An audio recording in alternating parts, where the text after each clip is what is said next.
rev up your engines. Today, believe it or not, I'm going to show you how spiders can make your car's check engine light come on. Truth is stranger than fiction. Certain types of spiders are attracted by the smell of gasoline. I had a car that had an EVAP code, P0456, for a small leak in the system. Now sometimes that's a leak in gas cap. I got a machine to test them. There was nothing wrong with the cap.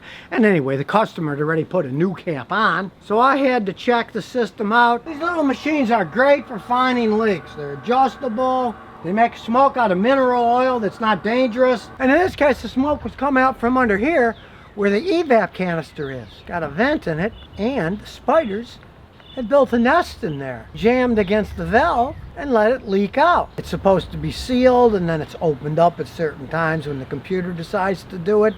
These EVAP systems can be really complicated. When we crawl under the car, here's the whole EVAP canister here. At least it's easy to get to on this car. But not in the case of this Lexus. In a Lexus, you gotta pull the gas tank off in order to get to it. So it's gonna cost you $300 or more to replace the one on this, or even access it to check it out to see what's wrong. Now you might well ask, what is an EVAP system? Well, when I was a young mechanic, cars didn't have that.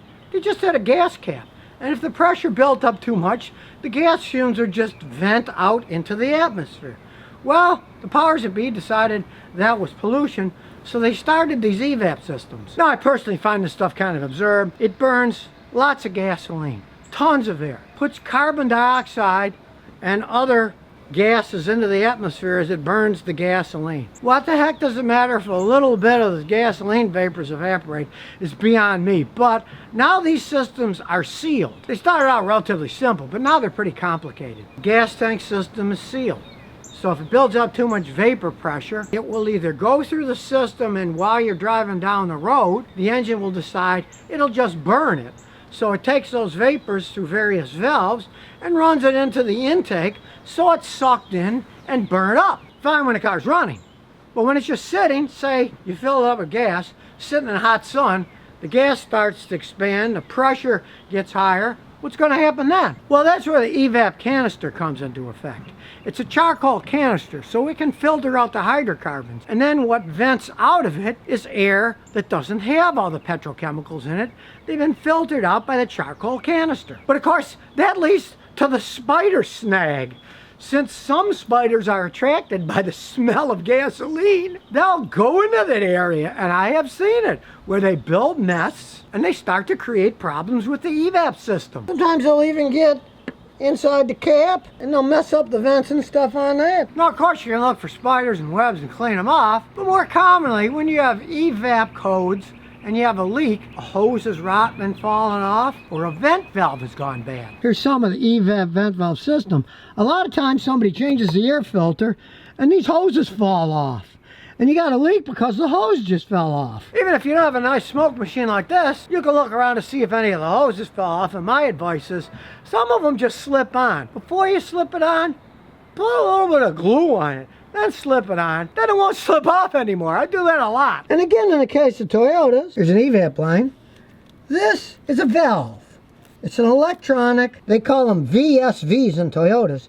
They can often go bad. But the problem with figuring that out is you need a fancy scan tool like this baby, where you can do bi-directional testing. Since the EVAP systems on Toyotas generally only have 2 of these things, you might just guess and get one of these VSE valves and stick it on. Because if these valves stick partially open, then you can get a small leak detected, it's open.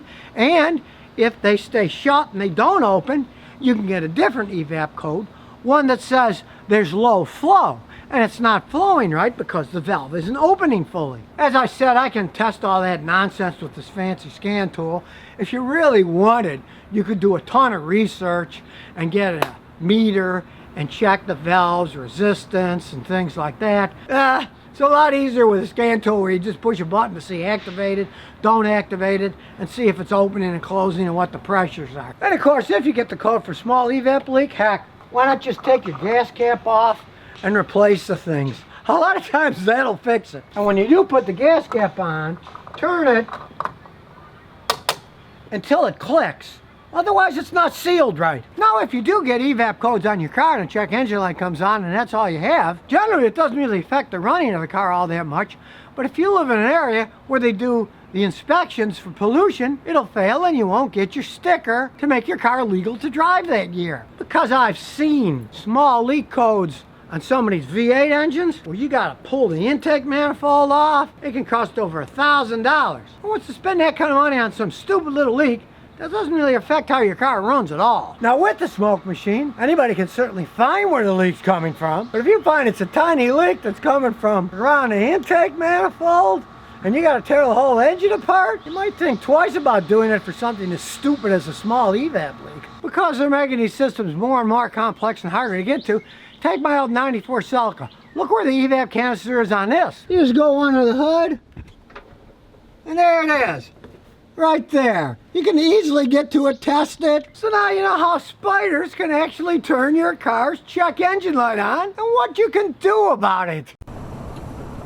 So if you never want to miss another one of my new car repair videos, remember to ring that bell.